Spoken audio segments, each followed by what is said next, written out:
اور کافر انسان کہتا ہے کہ جب میں مر جاؤں گا تو کیا زندہ کر کے نکالا جاؤں گا؟ کیا ایسا انسان یاد نہیں کرتا کہ ہم نے اس کو پہلے بھی تو پیدا کیا تھا جبکہ وہ کچھ بھی چیز نہ تھا؟ سو تمہارے پروردگار کی قسم ہم ان کو جمع کریں گے اور شیطانوں کو بھی، پھر ان سب کو جہنم کے گرد حاضر کریں گے اور وہ گھٹنوں پر گرے ہوئے ہوں گے۔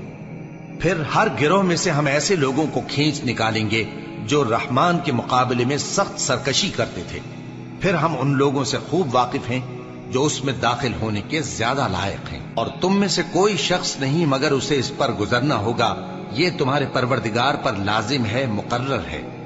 پھر ہم پرہیزگاروں کو نجات دیں گے اور ظالموں کو اس میں گھٹنوں کے بل پڑا ہوا چھوڑ دیں گے۔ اور جب ان لوگوں کے سامنے ہماری آیتیں پڑھی جاتی ہیں تو جو کافر ہیں وہ مومنوں سے کہتے ہیں کہ دونوں فریق میں سے مکان کس کے اچھے اور مجلسیں کس کی بہتر ہیں، اور ہم نے ان سے پہلے بہت سی امتیں ہلاک کر دیں، وہ لوگ ان سے ٹھاٹ باٹ اور نمود و نمائش میں کہیں اچھے تھے۔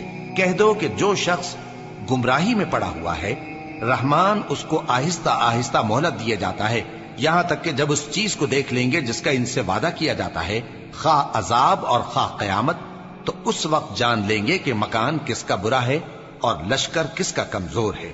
اور جو لوگ ہدایت یاب ہیں اللہ ان کو زیادہ ہدایت دیتا ہے، اور نیکیاں جو باقی رہنے والی ہیں وہ تمہارے پروردگار کے ہاں صلے کے لحاظ سے خوب اور انجام کے اعتبار سے بہتر ہیں۔ بھلا تم نے اس شخص کو دیکھا جس نے ہماری آیتوں سے کفر کیا اور کہنے لگا کہ اگر میں ازسر نو زندہ ہوا بھی تو یہی مال اور اولاد مجھے وہاں ملے گا؟ کیا اس نے غیب کی خبر پالی ہے یا اللہ کے یہاں سے عہد لے لیا ہے؟ ہرگز نہیں، یہ جو کچھ کہتا ہے ہم اس کو لکھتے جاتے اور اس کے لیے آہستہ آہستہ عذاب بڑھاتے جاتے ہیں، اور جو چیزیں یہ بتاتا ہے ان کے ہم وارث ہوں گے، اور یہ اکیلا ہمارے سامنے آئے گا۔ اور ان لوگوں نے اللہ کے سوا اور معبود بنا لیے ہیں تاکہ وہ ان کے لیے موجب عزت ہوں، ہرگز نہیں، وہ معبود ان کی پرستش سے انکار کریں گے اور ان کے دشمن و مخالف ہوں گے۔ کیا تم نے نہیں دیکھا کہ ہم نے شیطانوں کو کافروں پر چھوڑ رکھا ہے کہ وہ ان کو خوب اکساتے رہتے ہیں؟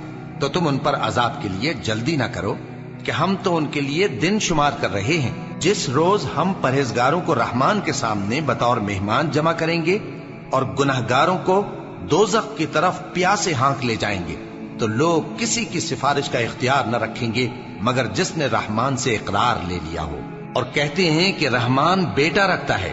ایسا کہنے والوں، یہ تو تم بری بات زبان پر لاتے ہو۔ قریب ہے کہ اس جھوٹ سے آسمان پھٹ پڑے اور زمین شق ہو جائے اور پہاڑ پارا پارا ہو کر گر پڑے کہ انہوں نے رحمان کے لیے بیٹا تجویز کیا، اور رحمان کو شایع نہیں کہ کسی کو بیٹا بنائے۔ ہر شخص جو آسمانوں اور زمین میں ہے رحمان کے روبرو بطور بندہ ہی آئے گا۔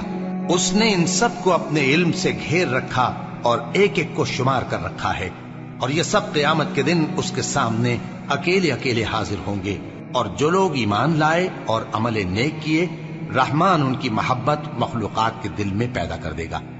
اے پیغمبر صلی اللہ علیہ وآلہ وسلم، ہم نے یہ قرآن تمہاری زبان میں آسان بنا کر نازل کیا ہے تاکہ تم اس سے پرہیزگاروں کو خوشخبری پہنچا دو اور جھگڑالوؤں کو ڈر سنا دو، اور ہم نے ان سے پہلے بہت سے گروہوں کو ہلاک کر دیا ہے۔